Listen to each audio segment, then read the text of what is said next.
চায়নাতে এক ধরনের বাঁশের গাছ হয়। সেই বাঁশ গাছে যখন আপনি বীজ বপন করবেন, একদিন দুই দিন পানি দিবেন, গাছটা বড় হয় না। 1 মাস 2 মাস পানি দিবেন, গাছটা বড় হয় না। সার দেন, যত্ন করেন, কোনোভাবেই গাছটা বড় হয় না। 1 বছর বীজ থেকে চারা গাছ অঙ্কুরিত হয় না।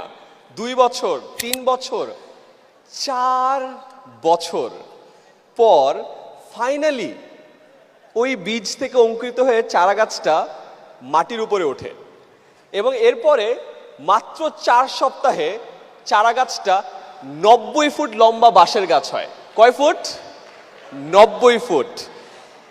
এই গল্পটার সাথে আপনাদের সবার লাইফের মিল আছে। আপনারা এখন অনেক কষ্ট করছেন, অনেক কষ্ট করে ঢাকায় আসছেন, অনেকের সাথে পরিচিত হওয়ার চেষ্টা করছেন, নেটওয়ার্কিং করছেন, কল দিচ্ছেন, হয়তোবা পাত্তা পাচ্ছেন না, অনেক জায়গায় যাচ্ছেন, কাস্টমার কিনছে না। মনে রাখেন, আপনারও বীজটা একটু অঙ্কুরিত হতে টাইম লাগছে।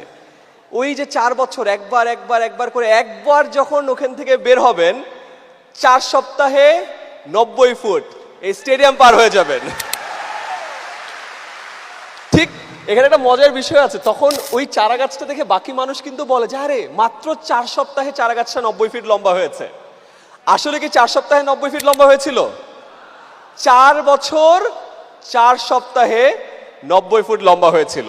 তো মনে রাখেন, আজকে যদি আপনাদের এফর্টগুলো বা আপনাদের কাজগুলো কেউ ভ্যালু না করে, আপনি এখন ওইখানে আছেন, টাইম কিন্তু কাউন্ট হচ্ছে।